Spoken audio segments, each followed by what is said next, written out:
Tapi kalau itu mendatangkan ria, maka sedekah yang paling dicintai Allah adalah sedekah. Ya Nabi, anta nurun, anta badr. Ya Habib al-qalbi, anta al-huda. Adalah sedekah yang disembunyikan. Artinya jauh dari sifat ria.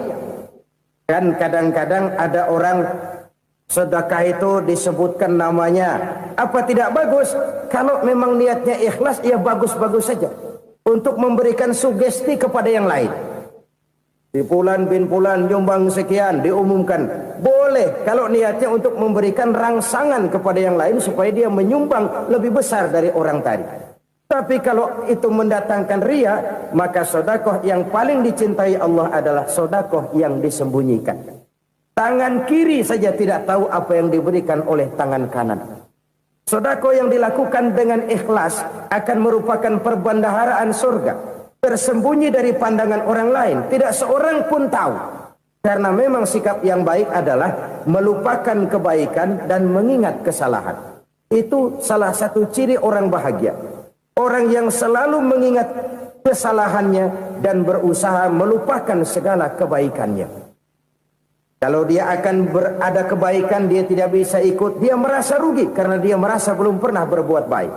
Tapi kalau akan melakukan kesalahan baru, dia ingat kesalahan yang sudah-sudah, sehingga terhalang baginya untuk melakukan satu kesalahan baru. Demikianlah saudara-saudara, bahwa Allah melebihkan rizki sebagian kita dari yang lain, agar terjadi tolong-menolong dalam kehidupan ini. Jadi kesenjangan yang nature, kesenjangan yang alami, itu sunnatullah. Ada yang kaya, ada yang miskin, ada yang kelas menengah. Nah, kenapa lalu sekarang kita berusaha mengentaskan kemiskinan? Oleh karena adanya kesenjangan struktural. Kalau yang kaya bisa semakin kaya, kenapa yang miskin tidak bisa naik jadi ikut sedikit kaya? Sebab pada dasarnya Islam adalah agama yang sejak turunnya sudah berupaya memerangi kemiskinan. Bahkan dikatakan kemiskinan itu mendekatkan kepada kekufuran. Orang kalau miskin udah dekat banget sama kafir. Gampang menjadi kafir. Berapa banyak saudara-saudara kita yang oleh karena soal perut, oleh karena soal materi, terpaksa meninggalkan dan menanggalkan akidahnya. Menjual petunjuk yang diberikan Allah dengan kesenangan dunia yang cuma sebentar ini. Na'udzubillah, thumma na'udzubillah. Jadi makin kita sembunyikan satu sedekah, semakin banyak perbendaharaan kita di surga. Sedekah yang paling dicintai Allah adalah sedekah yang disembunyikan. Malahan ada seorang sufi, dia punya kebiasaan kalau pergi sholat Jumat dia bawa uang, itu uang dia taruh di bawah tikar masjid. Dia niat sedekah kepada siapa saja yang nemuin itu duit. Maksudnya apa? Supaya yang nemuin nggak tahu siapa yang punya duit. Demikian dia saking ingin menyembunyikan sedekahnya. Karena sifat ria itu bisa memakan amal kita sendiri. Ria itu termasuk menyebut-nyebut kebaikan kita. Orang yang suka nepuk dada, sedikit-sedikit ngitungnya kalau nggak gua. Tuh kalau nggak gua tuh. Tuh yang belas itu kalau nggak gua, kalau nggak gua. Iya kalau nggak lu kenapa emang? Orang yang suka menepuk jasad. Terus biasanya memang begitu saudara-saudara. Kalau perang lagi berkecamuk, orang nggak sempat ngaku jadi pahlawan. Tapi begitu perang selesai, yang kagak kenal bedil ngaku pahlawan, mas. Itu sesuatu yang biasa. Oleh karenanya, orang-orang yang ikhlas dalam bersedekah, disembunyikannya sedekah itu, Allah cinta betul. Malahan ada hadis memberikan jaminan, inna sedaqatal mar'il muslimi tazidu fil umri wa tadfa'u mitatas su'i. Sesungguhnya sedekahnya seorang mukmin tazidu fil umri, bisa menambah umur panjang. Wa tadfa'u mitatas su'i, dan menyelamatkan manusia dari mati secara su'ul khatimah. Jadi siapa yang kepengen panjang umur, banyaklah sedekah. Yang bosan hidup, pelit terus. Sedekah menambah panjang umur dan menyelamatkan manusia dari mati secara su'ul khatimah. Pak, katanya umur itu nggak bisa ditambah, nggak bisa dikurangin. Kapan? Kalau ajal sudah datang. Wa idza jaa ajaluhum la yastakhiruna sa'atan wa la yastaqdimun. Kalau ajal datang tidak bisa dimajukan, tidak bisa dimundurkan. Itu kalau ajal sudah datang. Tidak bisa lagi umur ditambah dikurangi, sudah datang. Tapi kalau belum datang, itu kan haknya Allah. Mau ditambah, mau dikurangi, hak prerogatif Allah. Sebagai pencipta manusia, Allah maha kuasa dan maha mampu. Sedekah ini menambah panjang umur dan menyelamatkan manusia dari mati secara su'ul khatimah. Orang mati kan sama ya, kondisinya mati, nggak nafas. Tapi hakikat mati kan lain-lain. Ada yang mati itu husnul khatimah, baik akhirnya. Misalnya lagi ngaji mati, lagi sholat mati, lagi sedekah mati. Ini yang dinamakan dengan husnul khatimah, baik di akhirnya.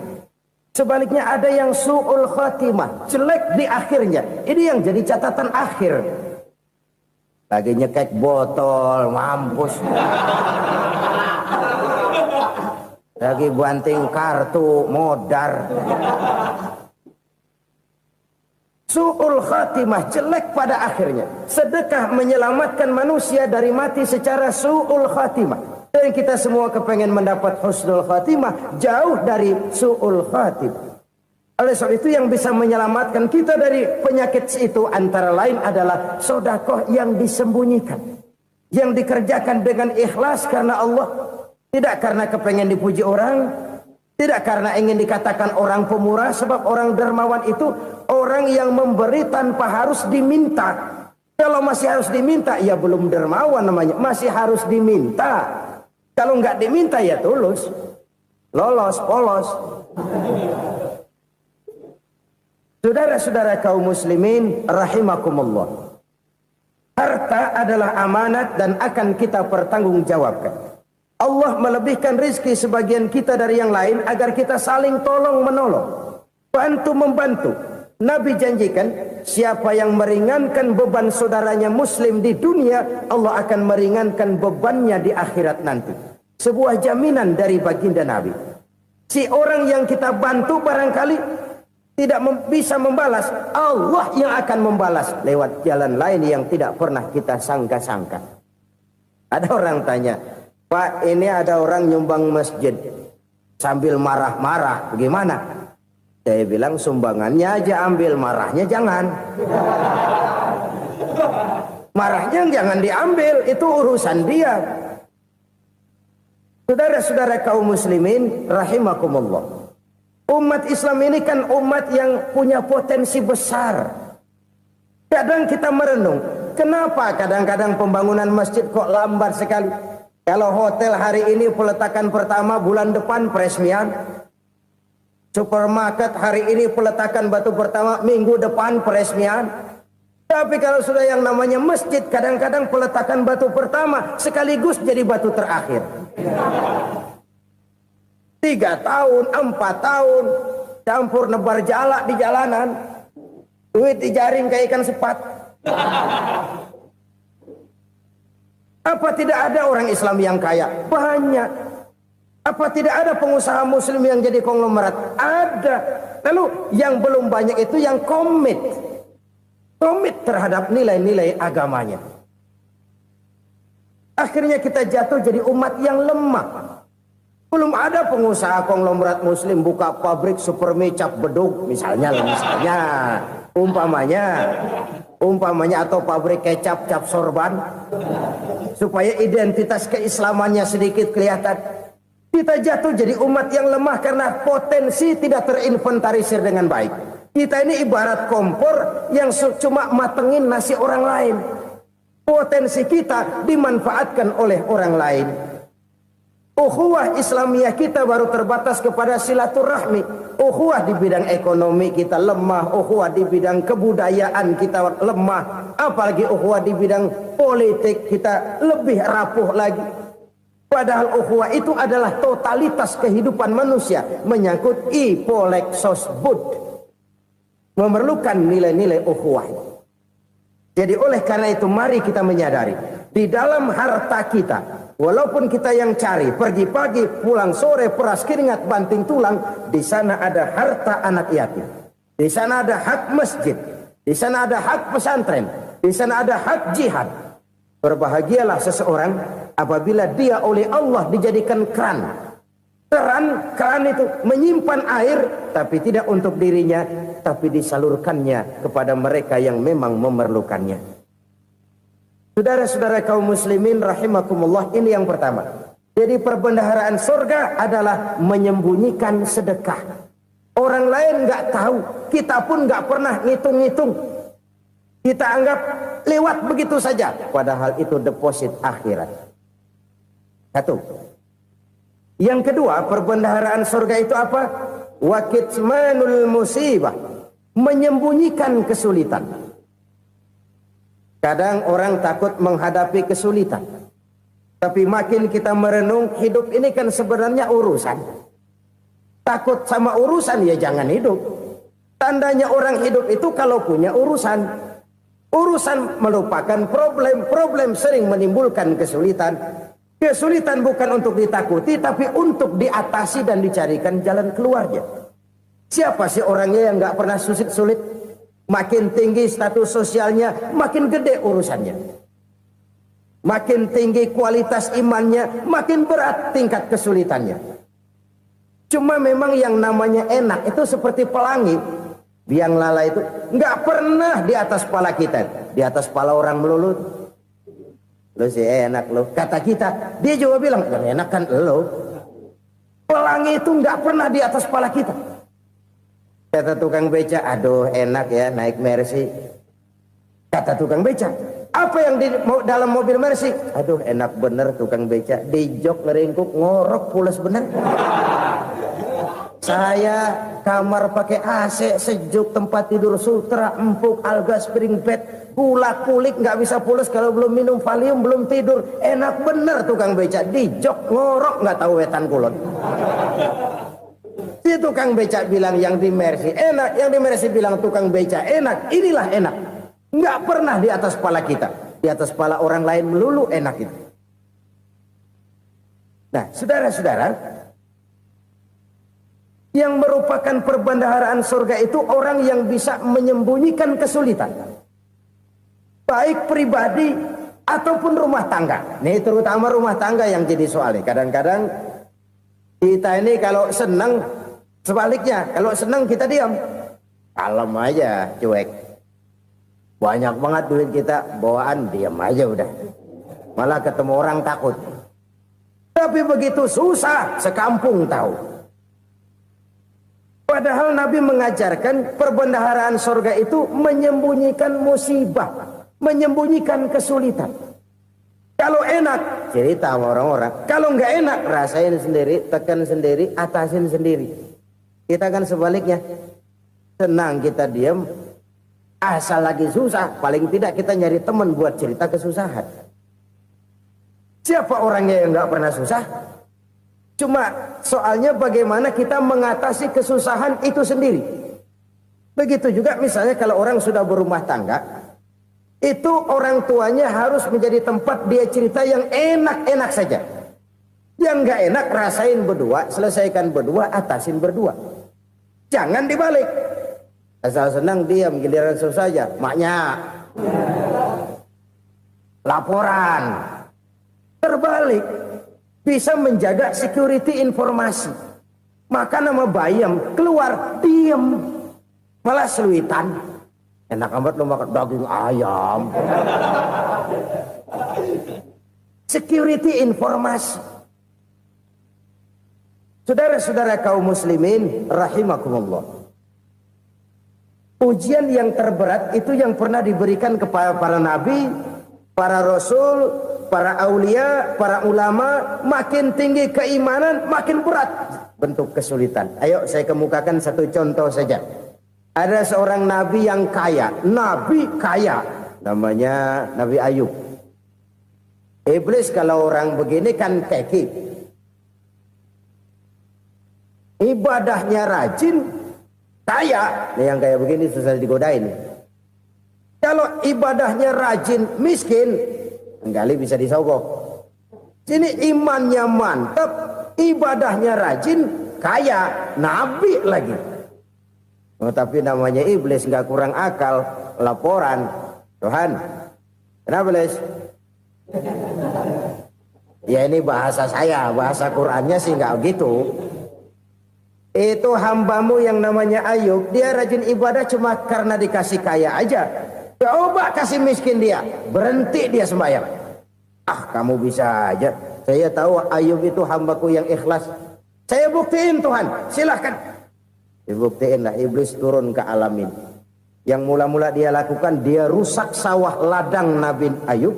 Dia binasakan binatang ternak Nabi Ayub. Sehingga dalam waktu singkat, jatuhlah Nabi Ayub dari orang paling kaya jadi orang paling miskin. Beliau masih ibadah di mihrab dalam masjid. Datang iblis. Saudara Ayub, ya, lagi ngapain? Ibadah. Nyembah Allah, nyembah Allah. Oh, percuma. Kenapa? Tuhan yang ente sembah nih, dia udah bikin miskin ente. Sawah ladang ente hancur lebur, binatang ternak binasa. Sekarang ente jadi orang paling miskin. Ngapain nyembah Tuhan kayak begitu? Tekor. Udah berhenti dah ibadah, berhenti ibadah. Ini iblis sama Tuhan laporannya lain, yang dikerjakan kepada Nabi Ayub juga lain. Benar begitu iblis kata Nabi Ayub? Iya, sawah ladang saya habis, buras. Binatang ternak saya binasa, binasa. Saya miskin, bangpak. Apa jawab Nabi Ayub? Bukan innalillahi, ya ini hebat. Alhamdulillahillazi a'tani wa akhza minni. Segala puji bagi Allah yang telah memberikan harta kepada saya dan sekarang mengambilnya lagi. Alhamdulillah. Allah yang ngasih, Allah yang ambil. Itu mah urusan Allah. Iblis cuman ibadah jalan terus, sujud lagi Nabi Ayub. Iblis seleher gondok banget. Dasar Nabi nggak mempan dia apa-apain. Miskin malah alhamdulillah. Allah yang ngasih, Allah yang ambil. Jadi kalau kita tidak komit, kita tidak terikat kepada kaya, miskin, senang, susah, apa yang bisa bikin kita susah? Jadikan kekayaan, kemiskinan, jadikan senang, susah sebagai anak buah yang bisa kita atur. Jangan kekayaan ngatur kita, jangan kemiskinan ngatur kita. Kita yang harus mengatur mereka.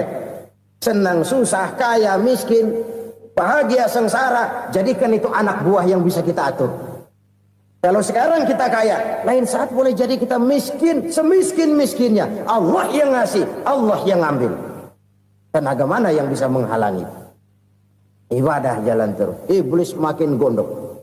Dasar Nabi loh. Akhirnya apa? Nabi Ayub dikerjain, diberikan penyakit. Demikian fatal penyakitnya. Bayangin, udah miskin sakit. Masya Allah. Miskin sakit. Sakitnya nggak lama, kira-kira 16 tahun. Istrinya 3, 2 mental minta ceraiin. Ngerawatin laki bengek begini. Senang belum tentu, susah udah pasti nih. Cerai aja, cerai dah. Cerai. Tinggal satu Siti Rahmah yang setia menemani beliau. Sesetia-setianya hati perempuan. Satu saat Siti Rahmah bilang, "Bang, iya, abang kan Nabi bang. Lalu, namanya Nabi kan doanya jarang meleset bang. Maksud kamu minta kenapa sih sama Tuhan biar abang sembuh baik dah bang?" Siti Rahmah, iya. Saya sakit berapa tahun sih dah? 16 tahun bang. Sebelum ini saya sehat berapa tahun? Ya kira-kira 60 tahun bang. Nah coba ente banding-bandingin Rahmah. Saya dikasih sehat 60 tahun. Dikasih sakit 16 tahun. Sudah nggak sabar. Mau doa kepada Allah minta sembuh. Saya malu. Malu kepada Allah. diuji dengan yang luar biasa seperti ini, tidak mengganggu stabilitas kehambaannya. Dia tetap menghamba kepada Allah Subhanahu wa ta'ala. Saudara-saudara kaum muslimin rahimakumullah, kunci menghadapi kesulitan itu apa? Allah jelaskan dalam satu ayat, wa basyiris sabirin alladzina iza asabathum musibah qalu inna lillahi wa inna ilaihi raji'un. Gembirakan orang-orang yang sabar. Siapa mereka itu? Yang apabila mendapat musibah mereka kembali kepada keyakinan dasar, segalanya dari Allah dan segalanya akan kembali kepada Allah. Ini konsepsi dasar dari sikap muslim dalam menghadapi berbagai kesulitan. Segalanya dari Allah, segalanya akan kembali kepada Allah. Kalau ini sudah kondisi dasarnya, maka kita akan lapang menghadapi kenyataan bagaimanapun pahitnya. Apakah itu namanya miskin? Apakah itu namanya sakit? Bahkan maut sekalipun. Maut sekalipun.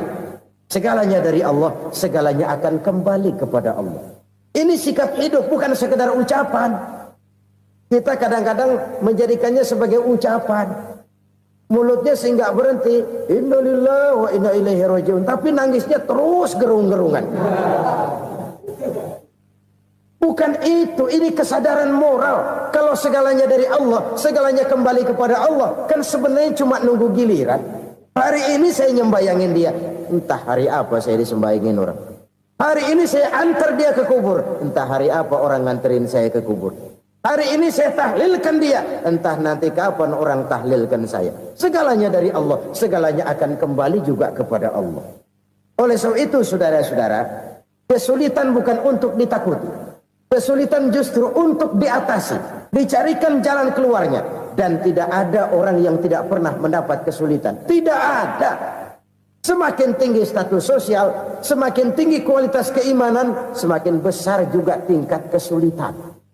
Hanya saja bagaimana cara kita mengatasinya. Dan Al-Quran menyatakan, inna ma'al usri yusra. Di balik kesulitan itu pasti ada kemudahan. Roda itu berputar. Karena itu Rasulullah sallallahu alaihi wasallam mengingatkan kepada kita, ta'arraf ila Allah fir raha ya'rifka fis syiddah. Ingatlah kepada Allah di waktu kamu senang, supaya Allah ingat kepada kamu di waktu kamu susah. Kalau waktu senang kita ingat kepada Allah, kita susah, Allah tidak akan meninggalkan kita. Tapi kalau waktu senang kita jauh dari Allah, sujud tidak sempat, dengan masjid jauh, ketika senang kita lupakan Allah. Nanti begitu kita susah, Allah lupakan kita. Dan itu menyakitkan. Oleh karena itu orang-orang tua kita dulu bilang, kalau lagi sehat ingat-ingat lu bakal sakit nanti. Kalau lagi kaya ingat-ingat satu saat kita bakal jatuh miskin. Bahkan kalau lagi muda ingat-ingat kita bakal tua. Dan yang terpenting, kalau lagi hidup ingat-ingat kita bakal mati. Saudara-saudara kaum muslimin rahimakumullah. Jadi yang kedua yang merupakan perbendaharaan surga, menyembunyikan musibah. Saudara-saudara kaum muslimin rahimakumullah. Hal ketiga yang merupakan perbendaharaan surga adalah wasilatur rahmi. Orang yang suka bersilaturahmi. Sebagaimana yang kita maklum bahwa manusia adalah makhluk yang disebut zon politika. Makhluk sosial yang tidak mungkin hidup sendiri-sendiri. Betapa dan siapapun kita memerlukan orang lain. Bodoh betul manusia kalau tinggal di tengah masyarakat tapi tidak mau bermasyarakat. Merasa hebat sendiri, pinter sendiri, gagah sendiri, kaya sendiri. Mungkin kalau mati juga ngubur sendiri. Jangankan kita di sini, di sorga saja Nabi Adam waktu sendirian bengong melulu, ngondar mandir. Allah tegur dam sepi dam. Ya ini kalau bahasa saya. Iya Tuhan sepi ini nggak ada coret-corekan pisan ini. Diciptakan Siti Hawa baru anteng Nabi Adam. Itu di sorga. Cobalah. Umpamanya saudara tinggal di Jakarta nih. Kayak bener. Apaan aja di Jakarta punya saudara dah. Jembatan Semanggi ambil. Monas, Buntel bawa pulang. Hotel-hotel ambil semua. Cuman tinggal di Jakarta sendirian, apa enaknya? Betapa dan siapapun kita perlu orang lain. Tidak ada seorang pun yang bisa memenuhi kebutuhan hidupnya secara sendiri-sendiri. Nah, Islam telah menyelamatkan manusia dari ras diskriminasi, mengikat manusia dengan persaudaraan yang berlandaskan kepada akidah. Karena itu dianjurkan bersilaturahmi. Bahkan Nabi menyatakan, man arada ayyubsata lahu fi rizqihi wa yunsa'a fi atharihi falyasil rahimah. Siapa yang kepengen diluaskan rezekinya dan dipanjangkan usianya, banyaklah ia bersilaturahmi. Siapa yang kepengen dimudahkan rezekinya, hendaknya ia banyak bersilaturahmi. Kalau banyak teman, kesulitan kan paling tidak ada tempat cerita. Udah susah, sendirian kita pikirin diri, nggak ada tempat tukar pikiran. Cepet banget sama bengek. Dilawan sendiri. Nah, secara makro kita bisa berkata, tidak mungkin ada kemenangan kalau tidak ada kekuatan. Tidak ada kekuatan kalau tidak ada kesatuan dan persatuan. Tidak mungkin ada kesatuan dan persatuan tanpa semangat silaturahmi. Kalau umat Islam mau menang, dia harus kuat. Kalau umat Islam mau kuat, dia harus bersatu. Kalau umat Islam mau bersatu, dia harus membudayakan silaturahmi ini. Bahkan sampai-sampai kata Nabi, kalau bisa cari nilai tambah. Apa? Silman qata'ak. Bersilaturahmilah kau kepada orang yang marah denganmu. Masya Allah, indahnya ajaran agama kita. Orang yang marah pun kepada kita, kata Nabi, kalau bisa bersilaturahmilah kepadanya. Kepada orang yang marah itu. Di situ nilai tambah. Cuman jujur nih hadis, ngucapinnya gampang, ngamalinnya yang berat banget. Orang marah sama kita disuruh silaturahmi, ada apa malu? Lu marah, ada gue marahan lagi. Gue pikirin. Saudara-saudara kaum muslimin rahimakumullah. Tapi ini yang diajarkan, bahkan ini yang dicontohkan oleh baginda Rasul. Bagaimana begitu mudah, misalnya satu saat Abu Jahal ini ngatur strategi bagaimana bikin Muhammad celaka. Dia gali lubang di depan tempat tidurnya. Dia tutupin daun korma. Terus dia panggil seseorang, ke sini. Kasih tahu Muhammad, pamannya sakit keras, minta ditengokin. Berangkat orang ini ke sana. Muhammad, labbaik. Pamanmu sakit keras, dia minta ditengokin. Baik, saya akan datang menjenguk beliau. Berangkatlah Nabi ke rumah Abu Jahal tanpa prasangka apapun. Abu Jahal udah pasang setil, selimut 3 rangkap setengah dipakai, persis kayak orang meriang. Tapi sembari ngintip dari balik selimut, begitu Muhammad buka pintu, nah masuk perangkap nih. Muhammad jalan menuju tempat pembaringan. Makin lama makin dekat, makin lama makin dekat, makin dekat ke lubang yang dipasang oleh Abu Jahal itu. Dalam hati Abu Jahal, terus dah jatuh, mampus dah lo ini. Mampus lo hari ini. Apa yang terjadi? Malaikat Jibril datang. Muhammad, pamanmu cuma pura-pura sakit. Di depan tempat tidurnya ada lubang perangkap supaya kamu jatuh ke situ. Sudah, kamu pulang. Balik kanan Nabi. Sudah hampir jatuh ke lubang, balik kanan, pulang. Bayangin kecewanya Abu Jahal. Muhammad dikit lagi. Enggak paman, saya pulang aja. Emosi bangun dari tempat tidur, enggak sadar kalau lagi pura-pura sakit. Lompat ngejar Nabi, dia lupa dengan lubang yang dia gali. Usrak, nyemplung sendiri ke dalam lubang.